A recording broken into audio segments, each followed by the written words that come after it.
काहे नहीं लालू यादव के समर्थन में खड़े हो गए? अरे चलिए, आप राजनीतिक पार्टी के समर्थन में नहीं खड़े होते साहब, आप अपने समाज के साथ तो खड़े हो सकते थे। देखिए कि बिहार में जातीय जनगणना का जो है वो रिजल्ट सरकार मनमाने ढंग से निकाल दिया है और मुसलमान और यादव का संख्या जान के बढ़ा दिया है, तो हमको इसका ज़रूरत है नहीं।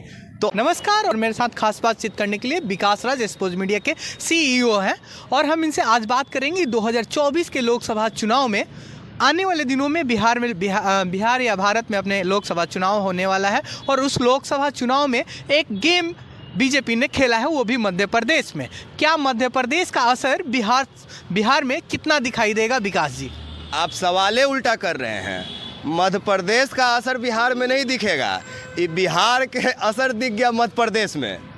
इस वजह से मोहन यादव जी को इनडायरेक्टली यही ना कहना चाह रहे हैं कि मोहन यादव जी को वहाँ मुख्यमंत्री बना दिया गया, तो ये बिहार के जातीय जनगणना का असर दिखा है, समझे? ये मध्य प्रदेश का असर नहीं दिखेगा। अभी और देखना है तो अभी आप अमित शाह जी का और नरेंद्र मोदी जी का तरफ देखिएगा कि कैसे वो दिखावे के लिए ओबीसी को रिप्रेजेंट करेंगे, कैसे वो ओबीसी का गुणगान करेंगे, कैसे वो चारा डालेंगे कि आए जानवर चरने के लिए और उनके झांसे में फंस जाए।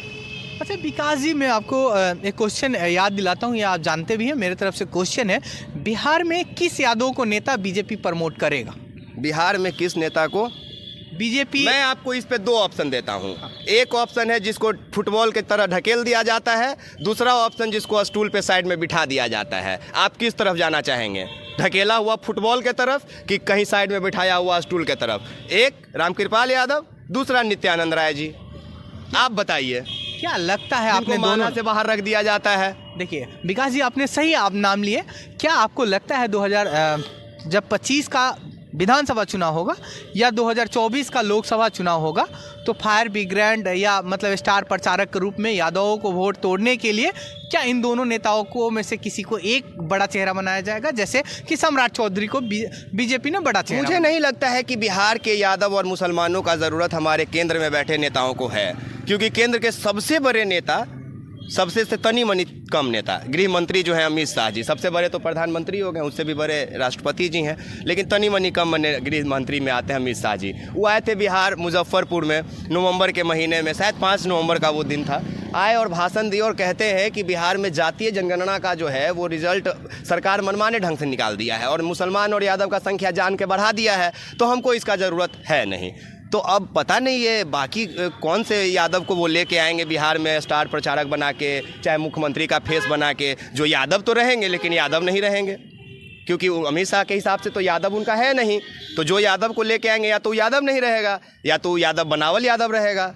अच्छा, आपको याद होगा कुछ दिन पहले कई बड़े बड़े नेता बीजेपी के बोले थे कि एक तीर से दो निशाना। मुझे सिर्फ एक ही बात, इसी के नेता है ना, ओबीसी का बेटा बोलते हैं, काहे खड़ा थे लाल कृष्ण आडवाणी के रथ पे, काहे नहीं लालू यादव के समर्थन में खड़े हो गए? अरे चलिए, आप राजनीतिक पार्टी के समर्थन में नहीं खड़े होते साहब, आप अपने समाज के साथ तो खड़े हो सकते थे। देखिए रथ यात्रा, ये बात जिसको याद रहेगा ना, उसको कुछ और याद रखने का जरूरत नहीं रहेगा।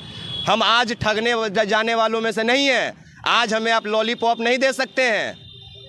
क्या कितना % लगता है कि बीजेपी में यादव टूट के चले जाएंगे या बड़े नेता यादव के बीजेपी में टूट कर चले जाएंगे? हम चाहते हैं कि सब नेता यादव चला जाए टूट के बीजेपी में, अब बीजेपी हो जाए यादव में।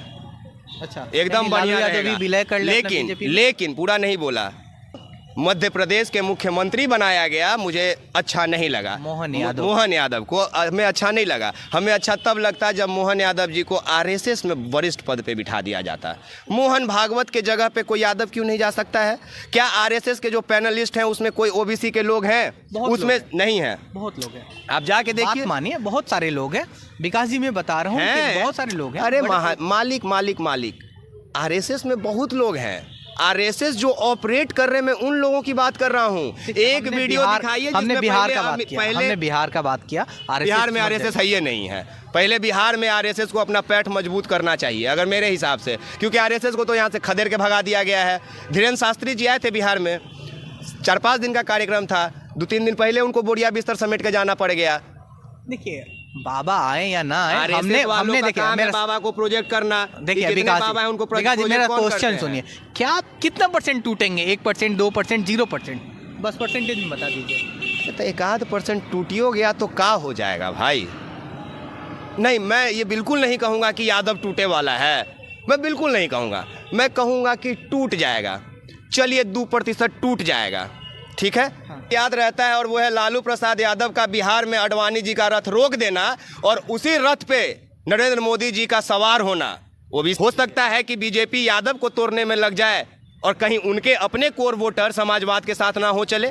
तो ये गणना एकदम सटीक नहीं हो सकता है राजनीति में कि यादव टूटे वाला नहीं है। ये तोड़ जोड़ चलता रहेगा, बिल्कुल यादव टूट सकता है। कई लोग हैं जो मोटिवेट हो गए होंगे कि मध्य प्रदेश में यादव को बना दिया गया मुख्यमंत्री, लेकिन बिहार का क्या? बिहार को किससे फायदा होगा? क्या मध्य प्रदेश में फिर से पटवारी घोटाला नहीं होगा? क्या मध्य प्रदेश में फिर से एग्जामिनेशन टाइम पे होगा? रोजगार मिलेगा? सवाल ये है। और अगर होता है ये सब चीज़ें तो मैं समर्थन करता हूँ। फिर वहाँ पे पार्टी की बात नहीं होनी चाहिए। आप समर्थन करते हैं कि बिहार में भी बीजेपी की सरकार आए? भैया, अगर यादव मुख्यमंत्री बनता है भैया मैं बिहार का मालिक नहीं हूँ। मैं कैसे, मेरे कहने पे 14 करोड़ लोग वोट देंगे क्या? नहीं ना। जितने भी लोग हैं, जितना वोटर हमारे राज्य में है, वो सब मेरे कहने पे वोट नहीं देंगे। मेरा घर का अपना 6 आदमी नहीं देगा मेरे कहने पे वोट। हो सकता है वो कोई उसमें से जाके किसी और को दे दे, नोटा दबा दे, कांग्रेस दबा दे। एक ही पार्टी है क्या? ये क्यों हम लोग मान लिए हैं कि अगर हम मोदी जी का या बीजेपी का विरोध करते हैं तो हम आरजेडी का समर्थन करेंगे या कांग्रेस का समर्थन करेंगे या इंडिया का समर्थन करेंगे? आने दीजिए उन लोगों को सत्ता में, उन लोग का भी विरोध करेंगे। एक पत्रकार का नैतिक जिम्मेदारी होता है कि सत्ता के हमेशा विरोध में रहे। अच्छा, बीजेपी यादव में किस नेता को प्रमोट करेगी? 2 नेताओं को छोड़कर बड़ा नेता, कोई नया चेहरा? यादव नहीं आ रहा है, राजस्थान जैसा हाल हो सकता है, कोई नया चेहरा को बना दिया जाएगा। मोहन यादव जी एकदम गुमनाम थे, अचानक से उनका नाम आ गया। नहीं, बीजेपी में भी कई यादव हैं, कई यादव विधायक हैं। आपको मैं 2-4 नाम गिना दूंगा, कई यादव विधायक हैं। हमसे काहे पूछ रहे हैं? आप ही बोल दीजिए, हमसे ज़्यादा कम से कम आप नाम तो जान रहे हैं। हम तो बीजेपी में इतना कोई यादव का नामों नहीं जान रहे, क्योंकि उनको कभी प्रोजेक्ट नहीं किया जाता है। अच्छा, प्रोजेक्ट किया जाता है कभी? जब आके अमित शाह जी जब भाषण दे के चल गए तो जो रायता फैला के गए, उस रायता को साफ करने के लिए गोवर्धन पूजा मनाए हैं रामकृपाल यादव जी बापू सभागार में। और यादव आके कह रहा है कि हम तो गरिया खाली आ रहा था, हम तो गंगा नहाए आ गए हैं, हम नहीं आए हैं उसमें। यानी आपको याद है कि उस समय से बीजेपी कहीं यादवों के लिए मतलब कार्यक्रम तैयार है? टूटेगा कि नहीं मुझे नहीं पता, पर यादव और मुसलमान दोनों को अगर मिला दीजिए तो ऑलमोस्ट एकदम 30% कोर वोट है जिसके भी फेवर में जाएगा। और MY समीकरण सबसे मजबूत समीकरण माना जाता है। तो ये बात तो आप मान के चलिए कि जहाँ भी यादव जाएंगे, जिस पार्टी की ओर रुख करेंगे, उस पार्टी को सत्ता तक पहुँचा देंगे। अब ये राजनीतिक पार्टियों को चाहिए कि कैसे लोगों को अपने फेवर में करें। आप दीजिए ना भाई, हमको बीजेपी से क्यों नफरत हो सकता है? आप रोजगार देना शुरू कर दीजिए, हम आपका समर्थन करना शुरू कर देंगे। आप रेलवे में जितने सीनियर सिटीजन का टिकट का जो किराया में डिस्काउंट मिलता था उसको फिर से देने लगिए। पुराना पेंशन स्कीम ले आइए। अग्निवीर का ये हटा दीजिए, अग्निवीर सिस्टम जैसे पहले आर्मी में वैकेंसी आता था वैसे लाने लगिए। हम क्यों आपका विरोध करेंगे मालिक? आप रेलवे को बेचना बंद कर दीजिए। BSNL को आप चांद पे भेज चुके हैं और आपके ज़मीन पे उछल नहीं रहा है, पता है कि नहीं बात? जिस सैटेलाइट से चल रहा है, जो ये भी चंद्रयान 3 भेजा गया है, उसमें नेटवर्क जो काम कर रहा है वो BSNL का है, लेकिन हमारा ज़मीन पे नेटवर्क BSNL का सबसे गर्त में गया हुआ है। तो आप इन लोगों को मजबूत करना शुरू कीजिए, हम बीजेपी के समर्थन में शुरू हो जाएंगे। हमारे जाति के लोगों को आप मुख्यमंत्री नहीं, प्रधानमंत्री बनाइए, राष्ट्रपति बनाइए, हमें कोई फ़र्क नहीं पड़ता इससे, हमें बिल्कुल फ़र्क नहीं। कल के डेट में अगर बीजेपी में तेजस्वी यादव चले जाते हैं और जाके वहाँ राष्ट्रपति बन जाते तो क्या हमें खुश होना चाहिए? नहीं, हमें अपने राज्य के लिए फिर से एक बेहतर नेता खोजना चाहिए जो हमारे विकास की बात करे। अच्छा, चलिए, क्या 2024 या 25 का, बिहार का 25 का चुनाव और देश के लिए लोकसभा का 2024 का चुनाव जात पात के ऊपर होना चाहिए या कार्य के ऊपर या विकास नहीं होता था क्या? बिहार में वोटिंग होता ही है कास्ट बेसिस और कुछ नहीं। जिस दिन और मुद्दों पे वोट होने लगा, उस दिन हम लोग कभी इस बात पे डिस्कस करते नहीं नजर आएंगे। चलिए, धन्यवाद। विकास राज थे और हम आप बात कर रहे थे कि क्या यादव बीजेपी में टूट के 2024 या 25 के चुनाव में कितना % जाता है। आने वाले चुनाव, जब चुनाव होगा उस समय देखा जाएगा कि कितना % टूटते हैं और कितना % जुड़ते हैं।